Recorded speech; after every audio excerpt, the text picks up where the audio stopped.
Hi friends, Basha's Kitchenல இன்னைக்கு நம்ம ஒரு லஞ்ச் ரொட்டீன் பார்க்க போறோம். லஞ்ச்ல நான் இன்னைக்கு என்ன ப்ரிப்பேர் பண்ணேன் அப்படின்றத அந்த வீடியோல உங்க கூட ஷேர் பண்ணிருக்கேன். இன்னைக்கு இந்த லஞ்ச் ரொட்டீன்ல கேப்சிகம் சாம்பார் அப்புறம் பாலக்கீரை பொரியல் எப்படி செய்யறதுன்னு பார்க்க போறோம். யூசுவலா சாம்பார் பாத்தீங்கன்னா கேரட் பீன்ஸ் போட்டு செய்யலாம் இல்ல முள்ளங்கி போட்டு செய்யலாம். ஆனா கேப்சிகம் போட்ட இந்த சாம்பாரும் இந்த பசலக்கீரை பொரியலும் எப்படி செய்யறதுன்னு வாங்க பார்க்கலாம். கேப்சிகம் சாம்பார் செய்யறதுக்கு நான் கொஞ்சம் துவரம் பருப்பை கொஞ்சமா மஞ்சத்தூள் போட்டு வேக வச்சு எடுத்திருக்கேன். இது வெந்துட்டு இருக்க டைம்ல நான் இன்னொரு பர்னர்ல சாப்பாடு வச்சிருக்கேன். நம்மளோட பருப்பு வெந்துருச்சு. இப்போ நம்ம சாம்பார் செய்ய ஸ்டார்ட் பண்ணலாம். ஒரு கடாயில ஒரு டேபிள் ஸ்பூன் நெய் சேர்த்துக்கோங்க.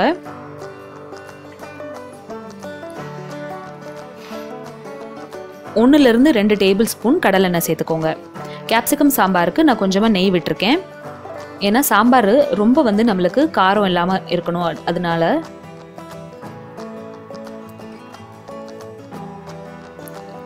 எண்ணெய் சூடானதுக்கு அப்புறமா இதுல கொஞ்சமா கடுகு, கொஞ்சம் ஜீரகம், அப்புறம் கொஞ்சம் வெந்தயம் சேர்த்துக்கோங்க.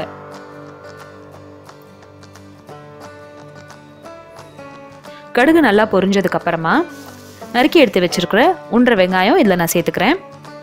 மீடியம் சைஸ் வெங்காயம் 1 சேர்த்தீங்கனாலும் போதும்.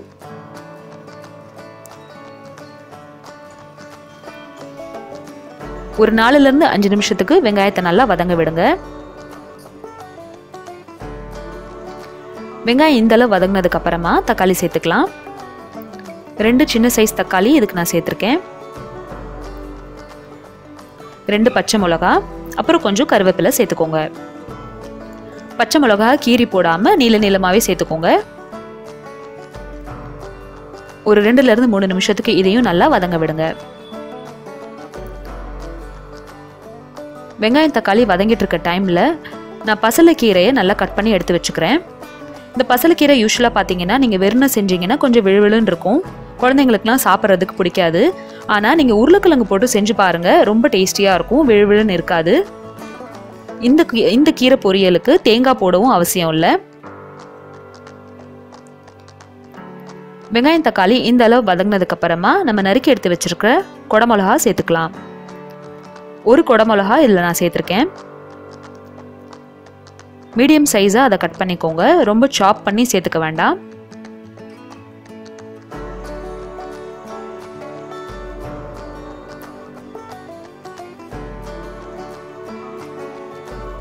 சாப்பாடு இன்னும் ஒரு 4 நிமிஷம் வேகணும்.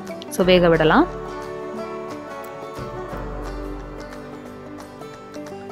ஒரு 2 நிமிஷம் வதக்குனதுக்கு அப்புறமா இதுல கொஞ்சமா தண்ணி சேர்த்துக்கிறேன். ஒரு 1/4 கிளாஸ் தண்ணி சேர்த்துட்டு இது நல்லா மிக்ஸ் பண்ணி விட்டுருங்க. அதுக்குள்ள புளி தண்ணி கரைச்சி எடுத்துக்கோங்க. சாப்பாடு வடிச்சதுக்கு அப்புறமா இதை இந்த மாதிரி ஃபுல் ஃப்ளேம்ல 1 நிமிஷத்துக்கு வச்சீங்க அப்படின்னா சைட்ல இருக்கிற கஞ்சி எல்லாம் உங்களுக்கு சீக்கிரமா ட்ரை ஆகும். இப்போ ஒரு லெமன் சைஸ் புளியை நான் ஊற வச்சிருந்தேன். அதோட தண்ணியை இதில் நான் சேர்த்துக்கிறேன். கேப்சிகம் சாம்பாருக்கு ரொம்ப புளி ஆயிடுச்சு அப்படின்னாலும் டேஸ்ட் நல்லா இருக்காது. அதனால ஒரு சின்ன லெமன் சைஸ் புளி நீங்க ஊற வச்சீங்கன்னா போதும். இப்போ இந்த புளி தண்ணி வேகிறதுக்கு நம்மளுக்கு தண்ணி தேவைப்படும். பருப்பு வேக வச்ச தண்ணியே இதில் நம்ம சேர்த்துக்கலாம்.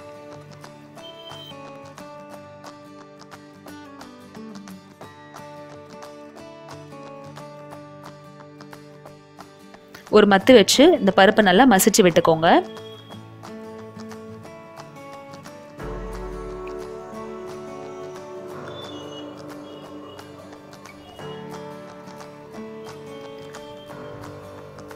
புளி தண்ணி ஒரு 5 நிமிஷமா கொதிச்சுட்டு இருக்கு.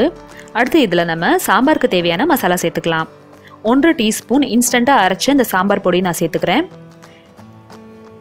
1/2 டீஸ்பூன் வெறும் மிளகாத்தூள் சேர்த்துக்கிறேன். கொஞ்சமா உப்பு சேர்த்துட்டு எல்லாத்தையும் நல்லா மிக்ஸ் பண்ணிக்கோங்க.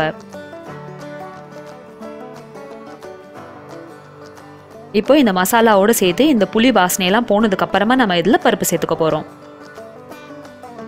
இது கொதிக்கிறதுக்கு ஒரு 5ல இருந்து 8 நிமிஷம் ஆகும். அப்போ வரைக்கும் நம்ம பாலக்கீரை எப்படி செய்யறதுன்னு பார்க்கலாம். பாலக்கீரை செய்யறதுக்கு ஒரு கடாயில கொஞ்சம் எண்ணெய் விட்டுக்கோங்க. நான் இங்கே கடலெண்ணெய் சேர்த்திருக்கேன். நீங்க எந்த எண்ணெய்னாலும் சேர்த்துக்கலாம். எண்ணெய் சூடானதுக்கு அப்புறமா ஜீரகம் சேர்த்துக்கோங்க. ஒரு அரை வெங்காயம் இதில் சின்ன சின்னதாக கட் பண்ணி இந்த மாதிரி சேர்த்துக்கோங்க. இந்த பொரியலுக்கு நிறைய வெங்காயம் தேவையில்லை. வெங்காயம் வதங்கிறதுக்கு இப்போ நம்ம வெயிட் பண்ணலாம். வெங்காயம் வதங்கிருச்சு. இப்போ ஒரு உருளைக்கிழங்கு சின்ன சின்னதாக கட் பண்ணி இதில் நான் சேர்த்துக்கிறேன். இந்த பொரியலுக்கு உருளைக்கிழங்கு பொடி பொடியாக கட் பண்ணி போட்டிங்கன்னா தான் நல்லாயிருக்கும். அதனால அந்த மாதிரி சேர்த்துக்கோங்க. கொஞ்சமாக மஞ்சத்தூள் சேர்த்துட்டு இப்போ நம்ம உருளைக்கிழங்கை வேக வைக்க போகிறோம்.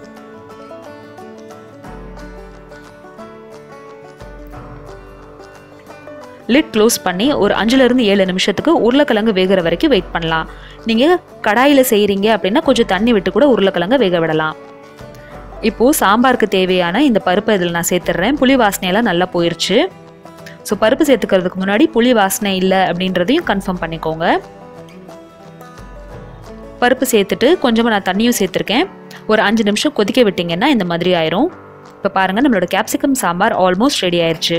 யூஸ்வலாக பார்த்தீங்கன்னா சாம்பாரை இப்படியே நம்ம இறக்கி வச்சுருவோம். ஆனால் சாம்பாருக்கு இன்னும் கொஞ்சம் நல்ல டேஸ்ட் நம்மளுக்கு வரணும் அப்படின்னு நினச்சிங்கன்னா சாம்பார் நல்லா கொதிச்சதுக்கப்புறமா இறக்கி விட்டுட்டு நான் சொல்கிறதெல்லாம் இதில் போட்டு தாளித்து விட்டீங்க அப்படின்னா இன்னும் நல்லா டேஸ்டியாக நம்மளுக்கு சாம்பார் வரும். இப்போது இதுக்கு தாளிக்கிறதுக்கு எண்ணெய், கடுகு, ஜீரகம், உளுந்தம்பருப்பு போட்டுக்கோங்க. வெந்தயம் கொஞ்சம் போட்டுட்டு இந்த தாளிப்பு வடகம் வந்து சேர்த்துக்கணும்.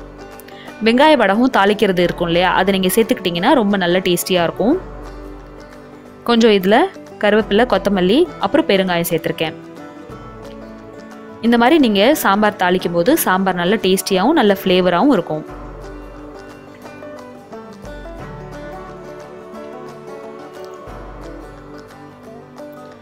அடுத்து நம்மளோட உருளைக்கிழங்கு வெந்துருச்சு.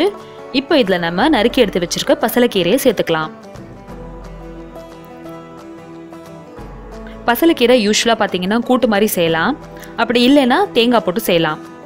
ஆனால் கூட்டு மாதிரி செய்யறதோடையும் தேங்காய் போட்டு செய்யறதோடையும் உருளைக்கிழங்கு போட்டு செஞ்சிங்கன்னா ரொம்ப நல்லா டேஸ்டியாக இருக்கும். இது நம்ம சப்பாத்தி கூட வச்சு சாப்பிட்லாம்.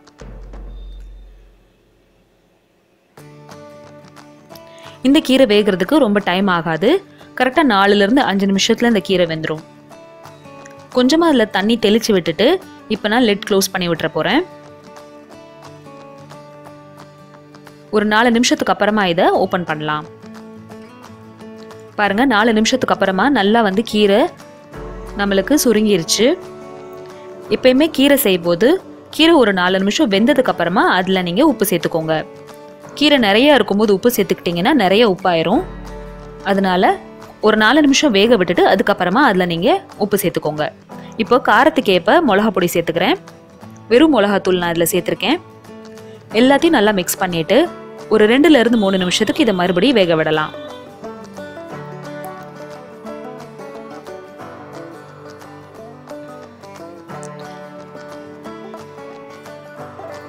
லிட் க்ளோஸ் பண்ணி கரெக்டாக ஒரு 3 நிமிஷம் வேக விடுங்க. 3 நிமிஷம் லிட்டு க்ளோஸ் பண்ணி வேக வச்சதில் எவ்வளோ தண்ணி வந்திருக்கு பாருங்கள். இப்போ நான் ஃப்ளேம் ஆஃப் பண்ணிடுறேன். இதுக்கு மேலே இதை வேக வச்சிங்க அப்படின்னா உங்களோட கீரை வந்து ரொம்ப ஓவர் குக் ஆயிரும், அதோட நியூட்ரிஷன்லாம் போயிடும். ஸோ இப்போ நம்மளோட லஞ்ச் ரொட்டீன் ரெடி ஆயிடுச்சு. இந்த கேப்சிகம் சாம்பார் அப்புறம் பசலைக்கீரை போட்ட இந்த பொரியல் உங்களுக்கு பிடிச்சிருந்துச்சுன்னா இந்த வீடியோக்கு ஒரு லைக் கொடுங்க. என்னோட சேனலை ஃபர்ஸ்ட் டைம் பார்க்குறீங்கன்னா கண்டிப்பாக சப்ஸ்கிரைப் பண்ணுங்கள். இதே மாதிரி லஞ்ச் ரொட்டீன் நீங்களும் செஞ்சு பார்த்துட்டு உங்களுக்கு எப்படி வந்துச்சு அப்படின்றத எனக்கு கமெண்ட் செக்ஷனில் சொல்லுங்கள். மண்டே லஞ்ச் ரொட்டீன் வீடியோஸ் உங்களுக்கு வேணும் அப்படின்னா கீழே டிஸ்கிரிப்ஷன் பாக்ஸில் லிங்க் பாருங்கள். இந்த கேப்சிகம் சாம்பார் இட்லி, தோசை, சப்பாத்தி 3க்குமே ரொம்ப சூப்பராக இருக்கும். உடனே செஞ்சு சாப்பிட்றதோட மத்தியானம் செஞ்சுட்டு நீங்கள் ஈவினிங் சாப்பிட்டு பாருங்கள், ரொம்ப ரொம்ப டேஸ்டியாக இருக்கும். இந்த வீடியோ உங்களுக்கு யூஸ்ஃபுல்லாக இருந்துச்சுன்னா இந்த வீடியோக்கு ஒரு லைக் கொடுங்க. என்னோட சேனலை ஃபர்ஸ்ட் டைம் பார்க்குறீங்கன்னா கண்டிப்பாக சப்ஸ்கிரைப் பண்ணுங்கள். தேங்க்யூ ஸோ மச் ஃபார் வாட்சிங். பாய்.